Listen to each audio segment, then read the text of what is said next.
Bila hati terasa berat, tak seorang pun mengerti bebanku.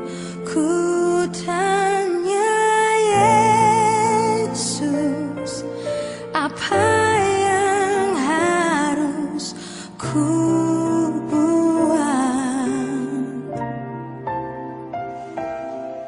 Dia berfirman, mari datanglah. Dia akan selalu pedulikan aku.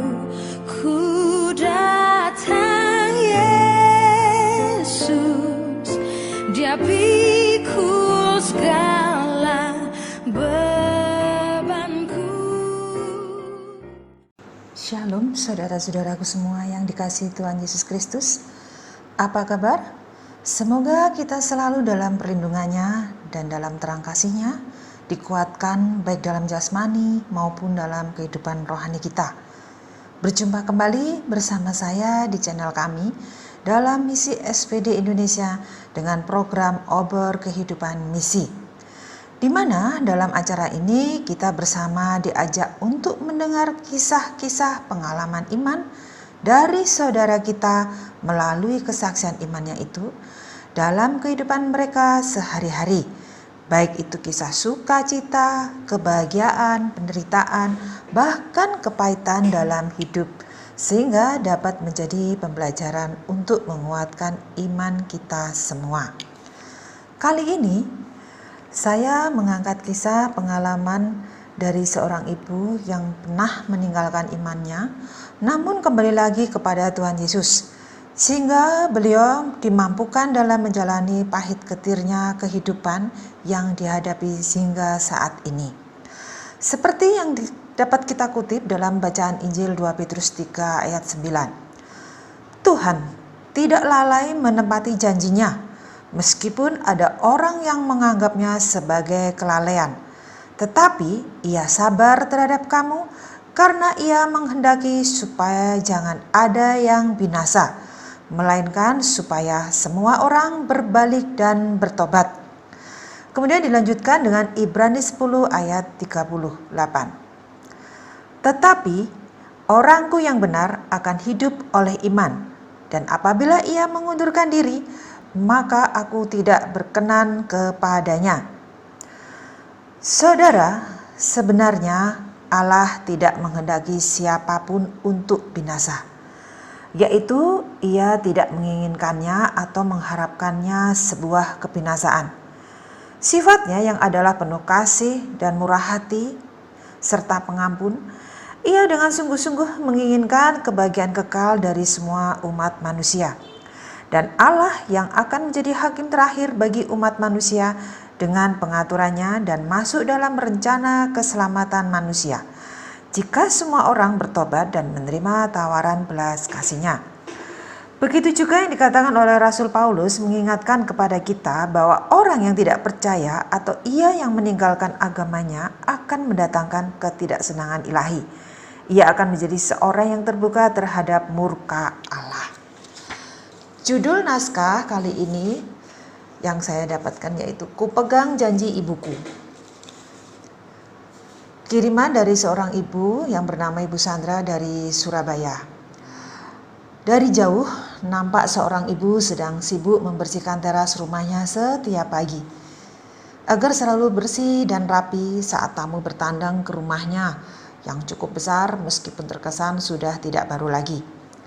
Itulah kesibukan Bu Sandra setiap pagi di sela-sela merawat dengan telaten dan penuh kasih sayang pada suaminya yang sudah mulai pelupa karena kemunduran fisik dan usianya. Bu Sandra seorang wanita yang sangat sabar. Di usianya 63 tahun, beliau yang lahir dari keluarga yang taat dalam iman, di mana ibunya seorang Katolik dan ayahnya seorang penganut Kristen Protestan. Sehingga kehidupan religius sangat kental sekali. Diceritakan kembali ayah Ibu Sandra sebagai seorang pegawai di sebuah perusahaan minyak goreng di kota Surabaya saat itu, bersama istri dan 7 putra-putrinya.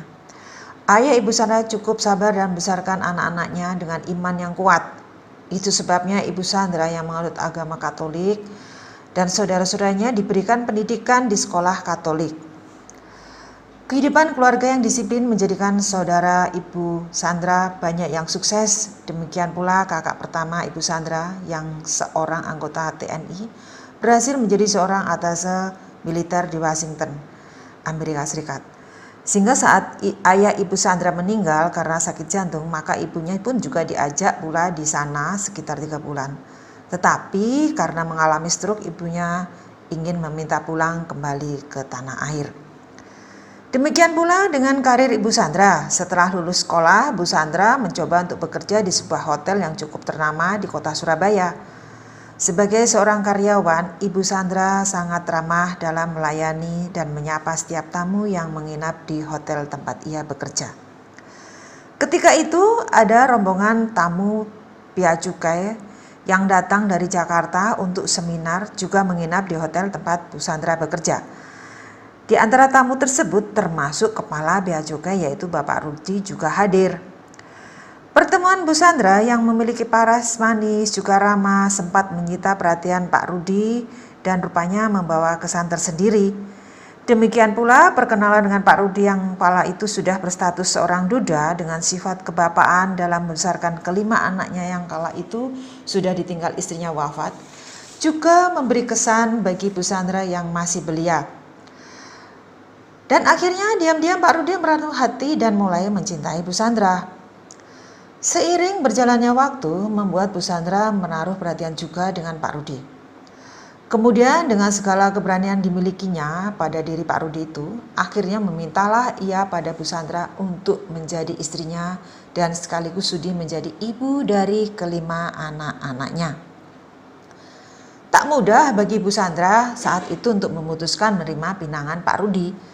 Mengingat perbedaan iman yang begitu kuat dan perbedaan usia begitu banyak, di mana saat itu Bu Sandra masih berusia 22 tahun, sedangkan Pak Rudi sudah memasuki usia 52 tahun.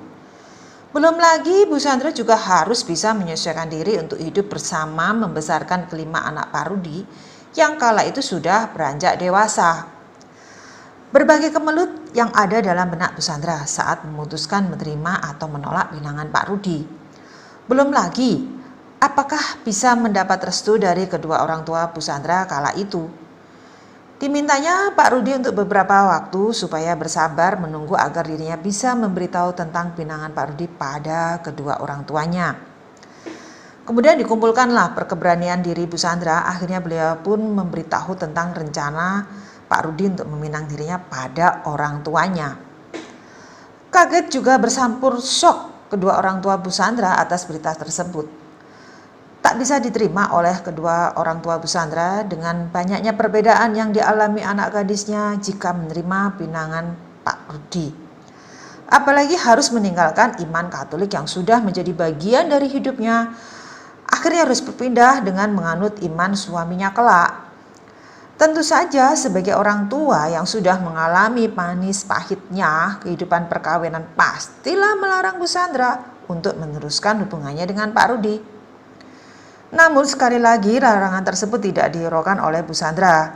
Beliau tetap nekat untuk menerima pinangan Pak Rudi. Meskipun banyak kesulitan yang akan dihadapi Bu Sandra, sadar akan hal itu, namun oleh rasa cinta Pak Rudi yang sungguh-sungguh sehingga Bu Sandra tak mampu menolaknya. Akhirnya menikahlah Bu Sandra dengan Pak Rudi dengan menggunakan tata cara iman Pak Rudi.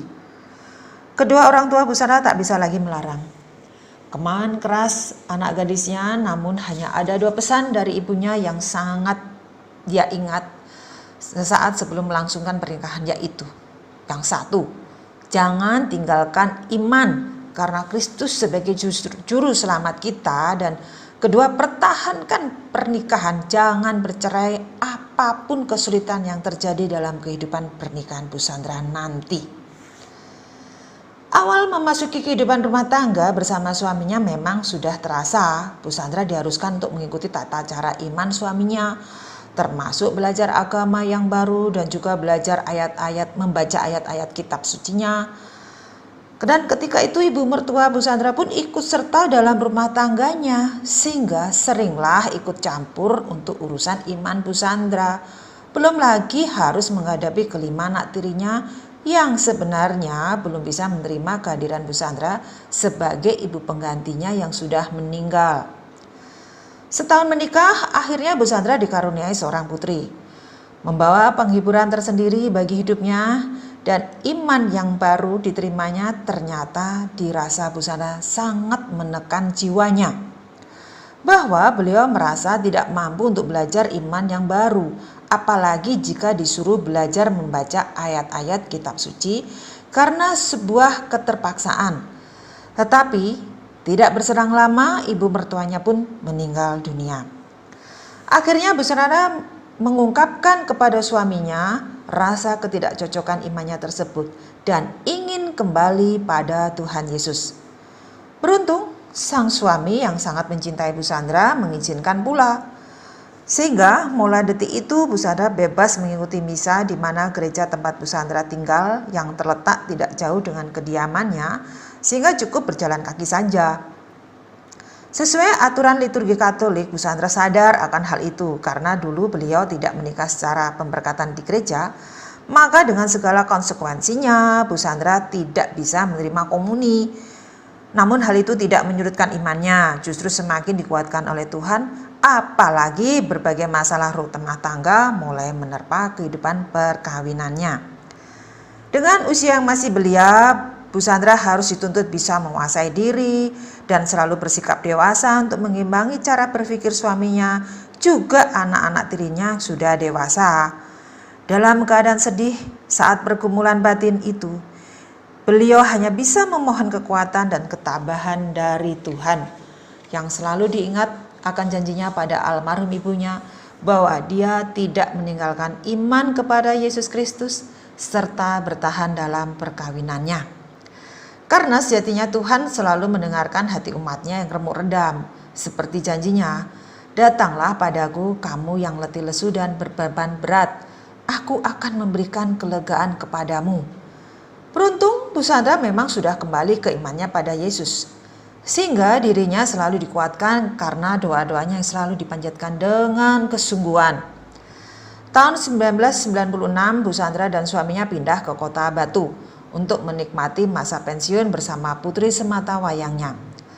Saat itulah mulai aktif mengikuti setiap kegiatan di gereja. Pak Rudi yang sangat mengasihi Bu Sandra selalu setia mengantar ke gereja, meskipun beliau sendiri tidak mau turun dan hanya duduk diam di dalam mobilnya sambil menunggu Bu Sandra pulang dari selesai misa.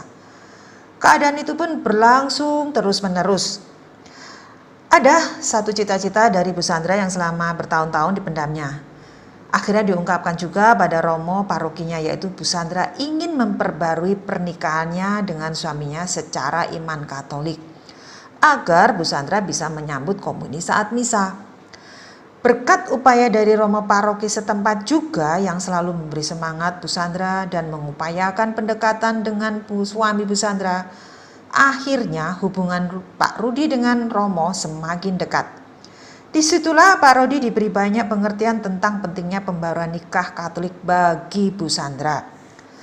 Lambat laun suami Bu Sandra mau menerima rencana pembaruan pernikahan secara Katolik, tetapi dengan syarat-syarat tertentu, yaitu agar proses pembaruan itu beliau tidak mau di gereja karena merasa tidak layak menurut imannya. Dan kedua, Pak Rudi mesti meminta izin dahulu pada anak-anaknya atas rencana pembaruan pernikahan tersebut. Bu Sandra pun merasa lega saat pemberkatan pembaruan pernikahan secara iman Katolik berhasil dilaksanakan.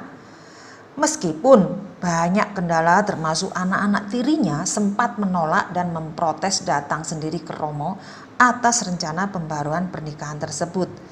Karena mereka khawatir ayahnya untuk menjadi Katolik. Untunglah Romo berhasil memberi pengertian pada mereka meskipun mereka sendiri tidak setuju dan tetap menolak. Sekitar 10 tahun sudah Bu Sandra bisa menikmati kehidupan menjalankan imannya dengan hati yang penuh syukur tanpa ada beban yang mengganjal seperti sebelum Bu Sandra memperbarui pernikahannya. Semua itu karena belas kasih Tuhan juga. Kini sudah lebih dari 30 tahun menikah, Bu Sandra dalam mengarungi biduk kehidupan perkawinannya sungguh sesuatu yang tidak mudah dan tetap menjadi pengikut Kristus yang taat serta setia akan janji pernikahannya sesuai dengan pesan almarhum ibundanya. Apapun pahitnya kehidupan pernikahan yang selama ini dirasakan oleh Bu Sandra harus tetap setia dan tidak boleh ada perceraian. Beruntung putrinya yang juga selalu menguatkan iman ibunya meskipun putrinya tersebut mengikuti iman ayahnya yaitu Pak Rudi suaminya. Kehidupan toleransi berhasil diciptakan oleh Bu Sandra mulai dari anak-anaknya sampai cucunya, mereka bisa menjaga iman masing-masing. Sungguh luar biasa sekali itu yang selama ini dikatakan oleh anak-anak tiri Bu Sandra yang mengakui kekuatan iman Bu Sandra meskalipun minoritas dan hanya satu-satunya beliau sendiri yang beriman Katolik dalam keluarga Pak Rudi. Hingga akhirnya Bu Sandra pun bisa menjadi seorang ibu yang dipercaya saat ketiga anak tirinya menikah, beliau dimintai restu menikahkan mereka. Semua itu karena terjadi, Bu Sandra mengajarkan kedewasaan berpikir bukan melalui kata-katanya, namun lebih banyak dari perbuatan sebagai cerminan imannya.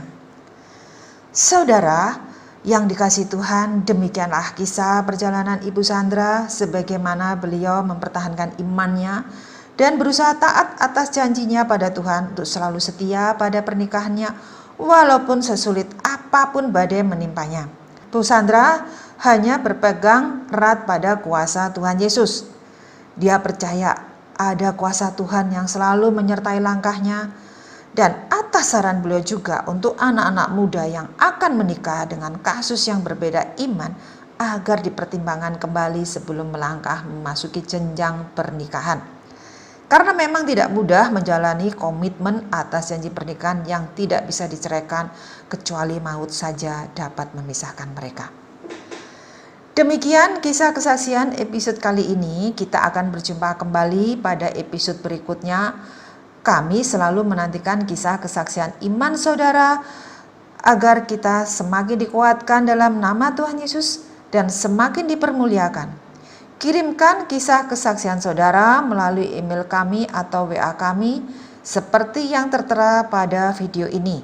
Sampai jumpa, Tuhan Yesus memberkati. Shalom. Bila hati terasa berat, tak seorang pun mengerti bebanku. Ku tanya Yesus, apa yang harus ku buat? Dia berfirman, mari datanglah. Dia akan selalu pedulikan aku. Ku datang Yesus, Dia pikul segala bebanku. Sujud di altarnya, ku bawa hidupku.